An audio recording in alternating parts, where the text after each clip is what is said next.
मैंने अपनी दोस्त से रिक्वेस्ट की कि मुझे उसके पास ले चलो, मैं उससे मिलकर एक बार बात करना चाहती हूँ। तो वो मुझे छत पर उसके कमरे में ले गई। वो फर्श पर एक कोने में चुपचाप बैठा था। मेरी दोस्त ने उसे कहा कि देखो फैसल, तुमसे कौन मिलने आया है। उसने अपनी नजरें उठाकर मेरी तरफ देखा, और जब देखा तो वो देखता ही रहा और फिर नजरें झुकाकर कहने लगा कि एक मुद्दत हुई तुझे रुखसत किए, फिर भी ना जाने हर आहट तेरे आने की दस्तक देती है। ये सुनकर मैं बहुत रोने लगी और उसके करीब जाकर बात करने की कोशिश करने लगी, लेकिन वो बिल्कुल चुप था और उसने अपना चेहरा दूसरी तरफ किया हुआ था। और फिर अचानक से उसने मुझे पकड़ लिया और मेरा गला दबाने लगा। बड़ी मुश्किल से मेरी दोस्त ने मुझे छुड़वाया और हम दोनों नीचे भाग गईं। फिर अगले दिन जब मेरी दोस्त उसे खाना देने गई तो मैं भी उसके साथ चली गई। मेरी दोस्त ने रूम खोला तो मैंने नोट किया कि वो कोई डायरी पढ़ रहा था, लेकिन हमें देखकर उसने अपनी वो डायरी फौरन से छुपा ली। मेरी दोस्त जब उसे खाना खिला रही थी तो मैंने चुपके से उसकी डायरी उठा ली और मैं अपने रूम में आकर वो डायरी पढ़ने लगी कि आखिर उस डायरी में क्या लिखा है। डायरी में हमारे मिलने से लेकर हमारे बिछड़ने तक की सारी दास्तान लिखी हुई थी और बहुत सी बातें ऐसी भी लिखी थी जिन्हें पढ़कर मुझे बहुत दुख हुआ। दुख इस बात का हुआ कि इटली में फैसल को मंशियात के केस में फंसाकर डिपोर्ट करवाने वाला बल्कि कोई और नहीं, मेरा बाप था। फैसल की डायरी पढ़कर मुझे बहुत रोना आया। मैं एक बार फिर से उसके कमरे में चली गई और जाते ही उसे गले लगाकर रोने लगी। वो थोड़ी देर तो साकिन रहा, लेकिन फिर उसके बाद मुझे मारने लगा और इस दफा मैं वहां से भागी नहीं बल्कि उससे मार खाती रही। थोड़ी देर बाद उसने मुझे मारना बंद कर दिया और मुझे गले लगाकर मेरा नाम पुकारते हुए जोर जोर से रोने लगा। उसकी जुबान से अपना नाम सुनकर मुझे बहुत खुशी हुई। इतने में मेरी दोस्त और उसके घर वाले भी उसके कमरे में आ गए। अपने घर वालों को देखते ही फैसल फिर से पागलों वाली हरकतें करने लगा। फैसल का मेरा नाम पुकारना और मुझे गले लगाकर रोना इस बात की गवाही थी कि मैं आज भी उसे याद हूँ। फिर मैं रोज खाने के वक्त उसे खाना खिलाने जाती थी और घंटों उसके पास बैठकर अपने गुजरे कल की बातें करती थी। वो बस मेरी तरफ देखता रहता था मगर मुझसे कोई बात नहीं करता था। फिर मैंने एक डॉक्टर को घर बुलाकर फैसल का चेकअप करवाया। डॉक्टर ने कुछ दवाइयाँ दी और हिदायत की कि अगर फैसल को ये दवा वक्त पर मिलती रही तो ये बिल्कुल ठीक हो जाएगा और जल्द ही अपने आप को रिकवर कर लेगा। ये सुनकर हम सबको बहुत खुशी हुई और फिर दोस्त की शादी के बाद मैं इटली वापस नहीं गई, बल्कि मैंने अपने घर फ़ोन करके बोल दिया कि मैं फैसल से शादी करने जा रही हूँ। मेरे अब्बू को जैसे ही ये बात पता चली तो मेरे अब्बू फौरन से पाकिस्तान आ गए और फैसल के घर आकर मुझे कहा कि चलो मेरे साथ, मैं तुम्हें लेने आया हूँ।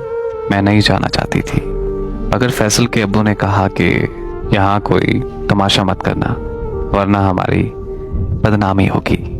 इसलिए मैं चुपचाप अपने अब्बू के साथ चल पड़ी।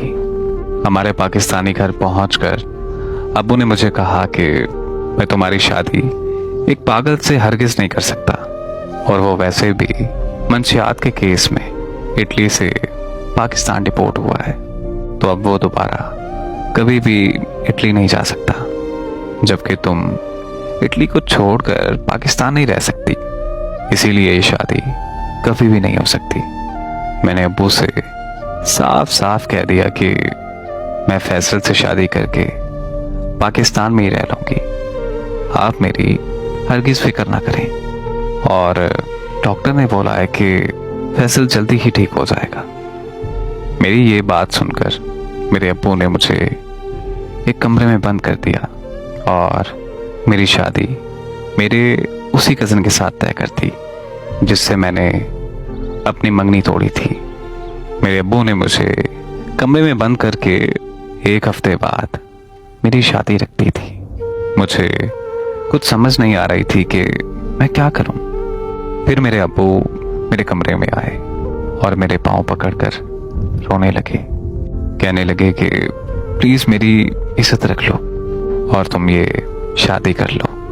अब्बू को रोता हुआ देखकर मैं भी उनके गले लगकर रोने लग गई और उन्हें कहा कि ठीक है, मैं ये शादी कर लेती हूँ। मेरी ये बात सुनकर मेरे अब्बू बहुत खुश हुए।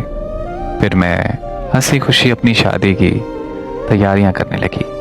मेरी बाकी फैमिली भी इटली से शादी अटेंड करने के लिए आ गए और फिर मैं मौका देखकर मैं वहां से भागकर फैसल के घर आ गई। फैसल के पास कुछ देर बैठी और वहां से सीधा कराची अपनी दोस्त के घर आ गई और कराची से 1 हफ्ते बाद इटली आ गई। मैं ये हरगिज नहीं करना चाहती थी, लेकिन मेरे पास इसके अलावा कोई और हल नहीं था। जब मैं कमरे में कैद थी तो मुझे एक बात समझ में आ गई थी कि पाकिस्तान में अब्बू मेरी शादी कभी भी फैसल से नहीं होने देंगे और वो ज़बरदस्ती मेरी शादी मेरे कज़न से करवा कर ही रहेंगे। इसीलिए मैंने वापस इटली आने का प्लान किया, क्योंकि यहाँ मैं खुद मुख्तार हूँ और यहाँ मेरे साथ कोई भी ज़बरदस्ती नहीं कर सकता। मेरे इटली पहुँचते ही मेरी फैमिली भी इटली में आ गई। यहाँ आकर उन्हें समझ आ गई थी कि मैं अब उनकी बात कभी भी नहीं मानूंगी, तो उन्होंने मुझसे बात करना बिल्कुल बंद कर दी।